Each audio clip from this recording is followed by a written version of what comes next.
Hi everyone, welcome back to my channel. Thank you so much for viewing last week's video. It did really well in 24 hours, so I'm super excited about that. Our watch time is continually going up. Thank you so much for hanging in there and sticking with me and watching my videos. Today I'm going to teach you how to pick your own foundation, because a lot of places you're not able to go in and physically swatch the foundation on your face and you're just having to try to guess, and that wastes your time and money because some places aren't taking returns right now. So one thing that I use to pick my foundations when I can't swatch them is Foundation.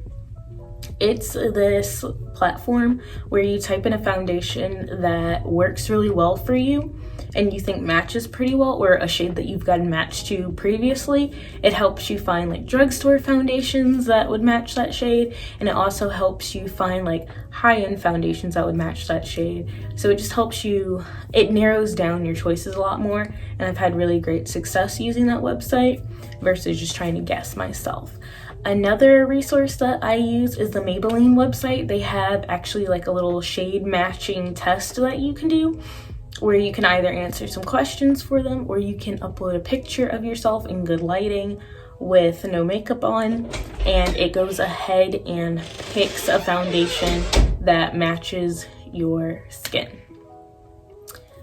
So I'm going to leave the links to both of those down in the description box below. Let's go ahead and get started. Okay, so let's go ahead and get started. Today I have several of my favorite foundations that I'm able to wear all throughout the year. Most of them are drugstore and affordable, and then I have a couple more that are a little bit more name brand or high-end. Oh, and this one. Three of these I have already reviewed on my channel. I reviewed the Maybelline Dream Urban Cover one with the sunscreen, that's really good.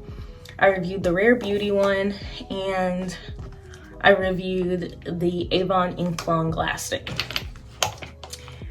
So today I'm going to teach you all how to pick your own foundation shade.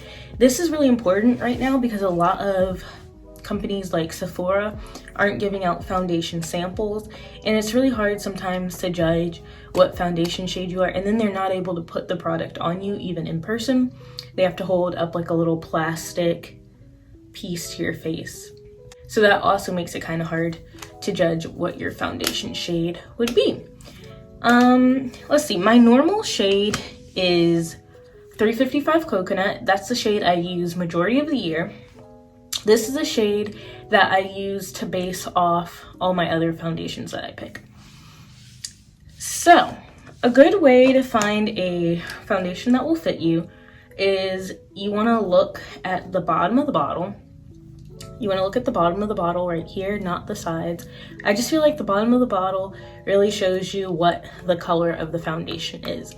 And you want to like match it towards like your neck and your chest, and not, I guess, like the rest of your body. You want to make sure your neck and your chest flow together. So I'm going to go ahead and apply all of these on the side of my cheek, and I'll tell you how I determine which one is the best for this time of year. Okay, so the first color we're going to swatch is 338 Spiced Brown. As you can see, it's a bit light right now, and it's coming off a little too yellow.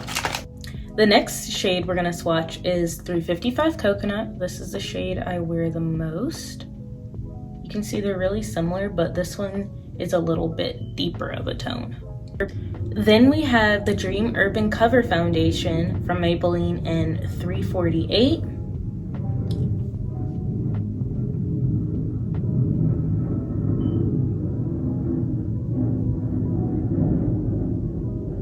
But this one has sunscreen in it, so sometimes it comes off a little gray if it's not an exact match before it dries down.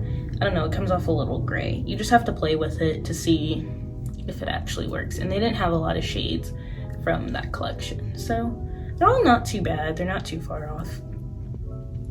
Now we're gonna go into some of the slightly higher end ones that I own. This is the Becca Aqua Luminous in the shade Dark Golden. This used to be my all-time favorite foundation. That's what that looks like. It's a little too orangey right now, but it has a really nice finish when it dries down. This is the Rare Beauty 490C. Look at that. That one you really have to blend out, and it does like reverse oxidation, where the drugstore foundations start off looking like your exact match, and then sometimes they oxidize into a darker color. This one starts off looking really like orange and dark, and then like lightens up as it dries down. It's really weird, but I like the formula. It just has a bit of a learning curve. This is the Mary Kay Matte Time Wise foundation in the shade Bronze 6. I have not worn this in a while. I don't really remember what this looks like. That's what it looks like. Honestly, that might need to be thrown away soon because I opened that a long time ago. But I remember I did really like the formula. It does stay matte for a while. Next, we're going to use the Avon Skin Tint. It's kind of a similar vibe to the Urban Dream Cover foundation. It's just a little, that's a lot. It's just a little bit lighter. I just know I wore this one a lot during the winter last year. We'll put it right here because it was really hydrating, but it's too light for right now. So that's what that looks like.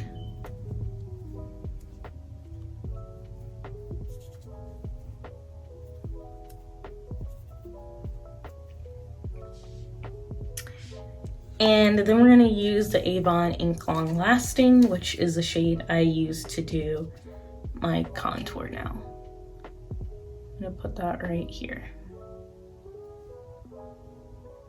That's kind of dark. You can't really see it because right here on my face is slightly darker, but I don't know. It looks like it's gonna work sometimes, and then it comes off way, way too dark. But those are all of the foundations that I currently have that I've opened.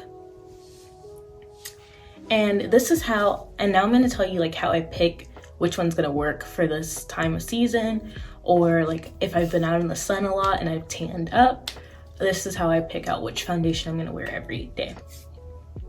Basically, I look at my neck and I look at the bottles that I have, and I've worn all of these so I kind of know what tint they're gonna be.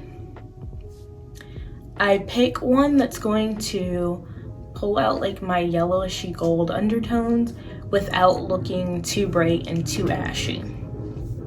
So what I would want to do is I would want to match right here and not the center of my face. So currently I think I would use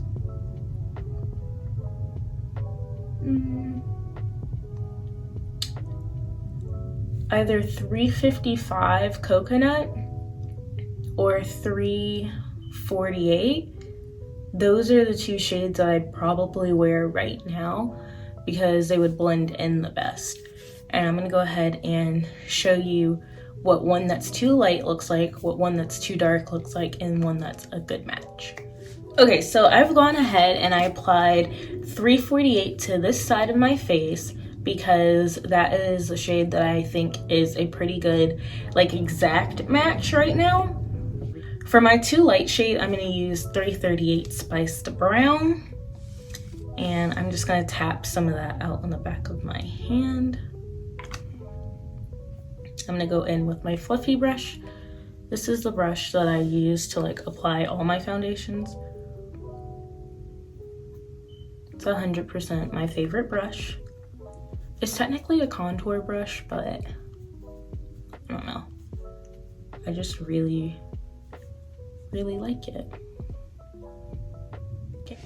So I don't know if you're able to see it right now because the shade is still not too far off. You could still finesse this into working for you. But with this side, you can see it's an even transition from like my face to my neck. You could still blend down some of the foundation to your neck so it's completely seamless, but there's no like floating head look. You can't tell directly that these are two different shades of brown. Where on this side, it's just slightly too light and there's like the line of like demarcation, and you can see where my skin gets slightly darker. But you could fix that up with like some bronzer or like some contour powder, or just blend it down further. You could make it work, but if you don't want to do something like that, I would suggest like going just a tad bit darker. Now I'm going to show you what a foundation that's too dark would look like. Okay, for the foundation that's too dark, we're going to use the Mary Kay Time Wise Matte Foundation in Bronze 6. This shade is going to come up a little too red on me, I think. Yeah.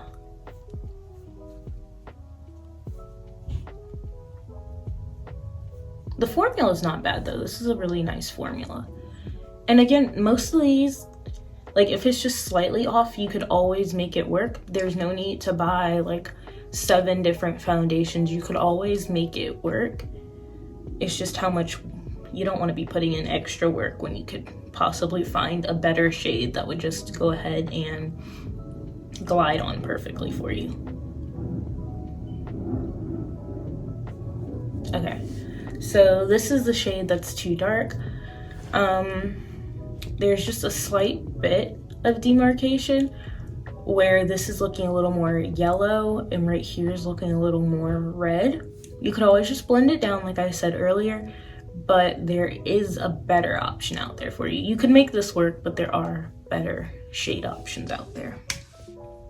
Next, I'm going to show you how to properly blend your correct shade, or like the closest shade you can find, so that it lays seamlessly and it does not look like it's too, I guess, too pigmented when it is actually the right shade for you. Okay, so we're gonna go back into the shade 348 from Maybelline. And this is a really close shade match, but what you want to do to make sure that it sits right and well on your skin, first you want to prime your skin with something that is good for your skin type. If you would like a video on how to pick primers, you know, let me know, because I'm open to doing that. So what I do with this one is I apply 1 squirt there, 1 right there, 1 right here. Because putting on too much foundation can cause it not to look like it's matching your skin. Because you can always go back and add more, but it's hard to take foundation off once you've applied it. Well, it's not hard to take off, but you know, you're wasting more. And you want to use pressing motions like this. You don't want to sweep because that just smears it, but when you press, you get more out of your product. Kind of like how you use a sponge, you press, you don't smear. But I feel like brushes are slightly more sanitary than the sponges. I always break out when I tend to use the sponges, and sometimes I just don't like how my foundation sits with the sponges.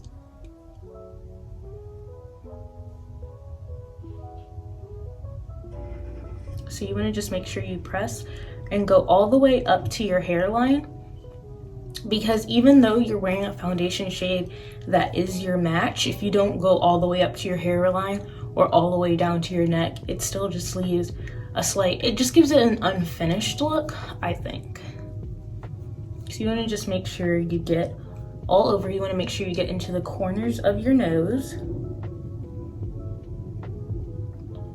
And you want to make sure you get all the way to your ear, because you don't want like your makeup to stop right here and then like this part be a complete different shade. So you want to make sure you press all the way around and then get underneath your chin a bit. I'm sorry guys, I'm looking at the mirror behind the camera because I think that if I film with the back lenses, the back lenses of the camera, it will come out better quality. So I'm trying to do that, but now I can't really see myself. And so I want to make sure this looks nice for you guys. Okay, and you want to make sure you get as close to the top of your eyebrows without like messing up your eyebrows, because you don't want your brows to look like they're floating on your face. That's not cute. Nobody wants that. And then go down the center of your eyebrows and down your nose and get into like all those corners by your nose, by like the top of your nose, and make sure you get all the way around your lips. Okay, and there you go. That's how you apply your foundation so that you have a good start to your base. Okay, I'm gonna go finish the rest of my face and I will be right back with my final thoughts. Thank you all so much for viewing my foundation video today. If you have any other like tools or tips or resources go ahead and comment those for other people who are looking to be able to pick their own foundation shades. Also, don't forget to use the 2 links that I'm putting in my description box. Those are 2 very helpful resources, and I can't wait to see you guys on the next video. Bye!